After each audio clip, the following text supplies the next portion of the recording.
ও কোচির কাছে গেছে, আমি তো যাই নাই বয়স্ক মানুষের কাছে। ভুল যেহেতু করছি, আমি আমার লাইফে যেহেতু ভুল করছি, ভুলের মাসুল তো দিতে হবে।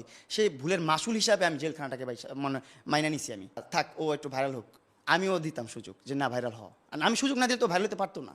ছোট্ট একটা বয়স, এখন তো ভুল করবোই, আমি তো ভুল করতেছি, আস্তে আস্তে শিখবো। এখন এই যে একটা ধাক্কা খেলাম, এই ধাক্কাটা খেয়ে তো জীবনে অনেক কিছু শিখে গেছি। ওর প্রতি একটু মায়া ছিল আমার, এই জন্য আমি হেরে গেছি, আমি কিছু করতে পারতেছি না, আমি আটকে গেছি সব দিক থেকে। ও একজন এক কথায় অ্যাটেনশন সিকার, ও খুব অ্যাটেনশন চায় মানুষের। আমার সাথে যখন ব্রেকআপ, ওর সাথে তো 1 বছরের কোনো সম্পর্ক নাই আমার। এখন এখন ভালো বন্ধু স্বরূপ সম্পর্ক ছিল, এখন আর নাই। এখন ও ডাইরেক্ট বলে দিছে যে তোর মামলা তুলবো না, আমি তুই কী করবি করে নে, মামলা ছাড়া অনেক কিছু আছে করে রেডি থাকিস বা এরকম কিছু একটা হুমকি দিছে আমাকে। হ্যাঁ, যেটা বলতেছিলাম যে 1 বছর ধরে আমি নাই। 1 বছর কিন্তু পারলে একটা ম্যাচিউর মানুষ নিয়ে, ম্যাচিউর একটা মডেল নিয়ে কিন্তু ভিডিও করতে পারতো, ভালো কিছু দিতে পারতো সমাজে।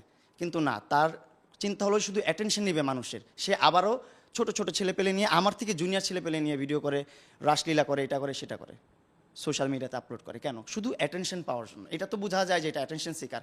আমি তো যাইনি আর কোনো বুড়ির কাছে, আমি তো যাই নাই। আমি বললাম, অনেক রাগ থেকে কথাটা বললাম, আপনারা কেউ খারাপভাবে নিয়েন না, অনেক রাগ থেকে বললাম। ও কোচির কাছে গেছে, আমি তো যাই নাই বয়স্ক মানুষের কাছে। বয়স্ক মানুষের সাথে একবারই হয়, যেটা মানে এই নেগেটিভ পজিটিভটা মিলতে অনেক মানে জিনিসপত্র প্রয়োজন হয়, অনেক এফোর্ট প্রয়োজন হয়। তো একবারই হয় এই যে মিলনটা, সম্পর্কটা, মিলনটা একবারই হয়। আমি তো আর যাই নাই বয়স্ক মানুষদের সাথে, আমার তো অ্যাটেনশন নেওয়ার কোনো চিন্তা ভাবনা ছিল না। আমি কখনো, আমার ইন্টেনশন ছিল না যে আমি ওরে নিয়ে ভিডিও করবো, ওরে নিয়ে ভাইরাল হবো বা নেগেটিভ পাবলিসিটি আমি নিব, আমি নিতে চাই নাই কখনো। হয়ে গেছে ভাই, ও আপলোড করতো ভিডিও, এমনভাবে ভিডিও আপলোড করতো মানুষ মনে করতো যে আমার বিয়ে হয়ে গেছে। তো আমিও অ্যাকসেপ্ট করি, তো আমি বলতাম যে ঠিক আছে, ও আমার এত ওয়েল উইশার, আমার এত যত্ন করে, আমার এত ভালোবাসে, থাক ও একটু ভাইরাল হোক। আমিও দিতাম সুযোগ যে না ভাইরাল হও। আর আমি সুযোগ না দিলে তো ভাইরাল হতে পারতো না। আমি বললাম না, আমি চাচ্ছিলাম না কোনো ধরনের ঝামেলা হোক, কোনো ধরনের সমস্যা হোক। ওর মতন লাইফ লিড করুক, আমি আমার মতন লাইফ লিড করি। ভুল যেহেতু করছি, আমি আমার লাইফে যেহেতু ভুল করছি, ভুলের মাসুল তো দিতে হবে। সেই ভুলের মাসুল হিসাবে আমি জেলখানাটাকে মানে মাইনা নিছি। আমি যে জেলটা খাটছি, আমি জেলে ছিলাম, এটা আমার ভুলের প্রায়শ্চিত্ত। আমি ভুল করছি, আমি প্রায়শ্চিত্ত করছি। আমি দিচ্ছি না ভাই, আমি চাচ্ছি ওই রিল্যাক্স থাকুক, কিন্তু তারপরেও আমি কী করবো এখন? আমার তো আর ওরকম ইয়াও নাই, পেশেন্সও নাই। আমি চাচ্ছিও না ওর ক্ষতি হোক, আমি আর কখনো ক্ষতি চাই নাই। তারপর আমি আমার ফ্রেন্ডদের সাথে ছবি তুলবো, ঘুরবো ফিরবো, সেগুলো আপলোড করতেছে, আমার প্রাইভেসি লিক করতেছে। আমার প্রাইভেসি তো লিক করতে পারে না এইভাবে। শুনেন, মানুষ, আমি তো পুরুষ মানুষ, আমি তো এখন আমার ছোট্ট একটা বয়স, এখন তো ভুল করবোই, আমি তো ভুল করতেছি, আস্তে আস্তে শিখবো। এখন এই যে একটা ধাক্কা খেলাম, এই ধাক্কাটা খেয়ে তো জীবনে অনেক কিছু শিখে গেছি, অনেক কিছু শিখে গেছি। লাইফে কী করতে হবে, কীভাবে চলতে হবে, অনেক কিছুর অভিজ্ঞতা হয়ে গেছে ভাই।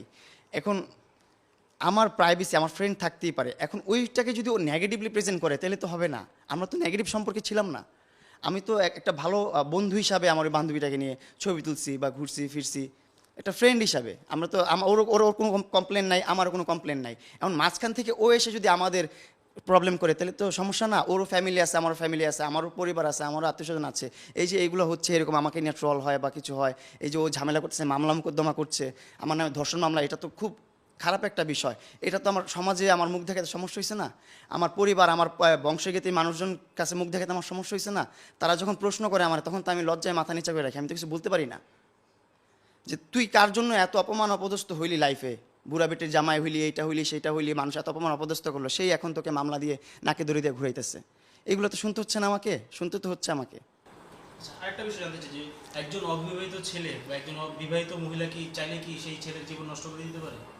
পারে ভাই। আমি আমি এটাই বলতেছিলাম যে আমি অসহায়। অসহায় কারণ হচ্ছে ও একজন মেয়ে মানুষ, আর ওর প্রতি একটু মায়া ছিল আমার, এই জন্য আমি হেরে গেছি, আমি কিছু করতে পারতেছি না, আমি আটকে গেছি সব দিক থেকে।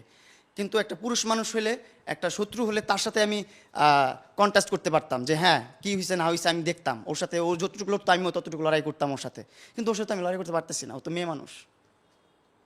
আর মেয়েদের জন্য আইন তো বাংলাদেশে অন্যরকম, পুরুষদের জন্য তো অন্যরকম। সেটা তো কোন এই যে কি হচ্ছে না হচ্ছে, এগুলো আইন তো অন্ধ। এইগুলো তো লবিং করেই তো আমাকে জেল খাটাইলো।